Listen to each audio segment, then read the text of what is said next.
Hi everyone and welcome back. This is Mindy Eggen and I'm excited to be a part of the Pinkfresh Studio blog hop for the October 2020 release. In today's video, I'm going to create some cards using some of these new products, including new stencils for the Slimline cards. I'm very excited to play with these today. The first stamp set I'm going to play with is called Floral Notes. Now these are very large images and it also has some great sentiments on here. Happy birthday, thanks so much, in a variety of fonts, the scripty and the simple style font. And you can see it's a really large stamp set, so you will need a memory misting stamping tool to do this. It also has some coordinating stencils. I felt absolutely in love with these. So there's 2 layers for this particular flower and then a layer for the leaves. And there is also a coordinating die set that you can purchase. So for my first card, I'm going to start out with the Floral Notes stencil set. And I had played around a little bit off camera, and this was the easiest way for me that I found to do this stamp and stencil set. Now you don't have to have both. This does look amazing just stenciled on its own, but I did want to show you the coordinating stamp set. So I started off with my stencil, and I have a piece of white cardstock here that is cut a little bit larger than the stencil itself. Then I'm holding that down with some purple tape on the edges to hold that all in place. And I'm going to start by ink blending on a light color. So this is Coral Reef from Pinkfresh Studio, and I'm using an Altenew blending tool to lightly apply this ink. There are a few fine lines towards the center of the flowers, so if you felt like you needed to spray some pixie spray on the back, you certainly could. That's just a low-tech adhesive spray, but I did not apply any to these, and I felt they stayed in place really well. My next layer, I'm lining these up in the bottom left-hand corner. That is why I cut my cardstock like this, so I could line up each of these 3 stencils in that bottom left-hand corner, and everything will line up perfectly.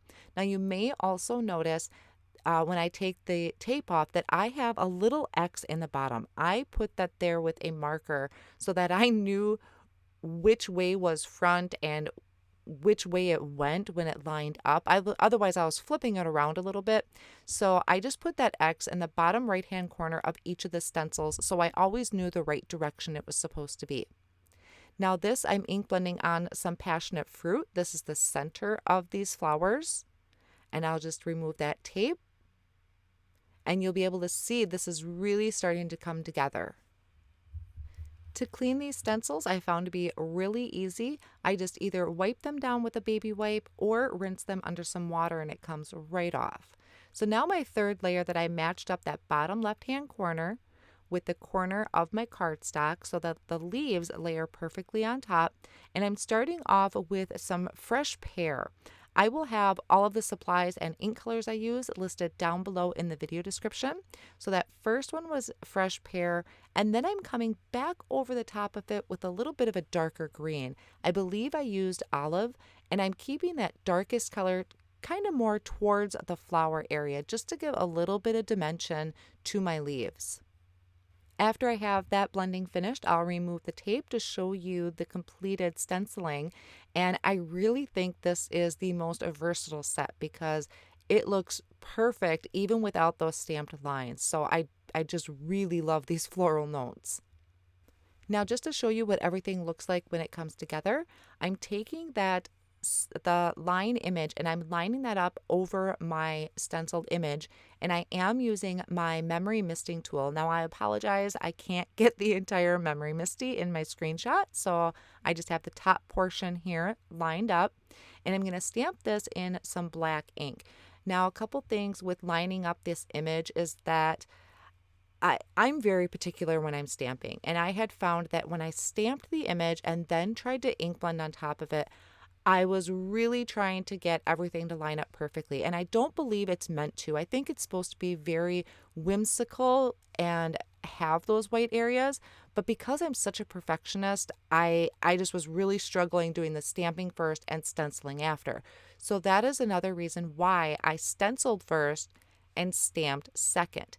I just felt a little more carefree doing it that way. So now here I am going to be using the diagonal stripes for a background. I just wanted to show you that die set and that I cut it out of white cardstock. For a sentiment, I'm going to just prep some black cardstock, and I have this loaded in my mini Misty stamping tool.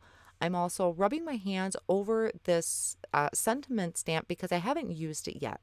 So after I kind of primed it just by rubbing my hands on it, I inked that up with some Versamark ink, and I did do that twice to make sure I have a really nice clean impression. And then I'm going to sprinkle on some fine detail gold embossing powder, tap off any excess on that cardstock, and then after my heat tool is nice and hot, I can come in and just melt that embossing powder. And off screen, I did trim this down into a thin strip to add to my card in just a moment. Now this diagonal striped background that I die cut, I'm going to be adding to a piece of grapefruit cardstock, and I'm doing that by adding little thin strips of liquid glue. This is Berry Art Precision glue that I'm trying out, and I'm adding that all around the edges of my card and then also in the center diagonal cuts as well. So just using my tweezers kind of helps me. I'm going to line up my bottom corners and kind of let that just carefully fall down onto my background and then just push that down to make sure it is really secure. I added foam squares to the back of my die cut piece, and I'm just removing that release paper, and I'm going to add this onto my Slimline card. So I love how this stretches out over this entire background. I think it's such a stunning image.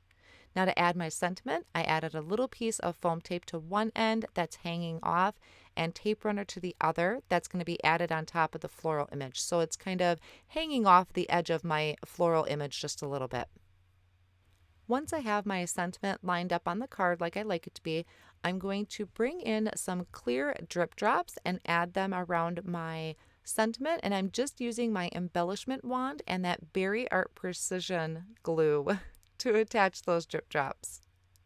And then card number 1 is finished. So now for my next card, I do use very similar steps, but I wanted to show you this as well. This is going to be using the Be Courageous stamp set. It has this beautiful floral images all the way around at the edge of your Slimline card, along with some very wonderful sentiments in that mixed font style.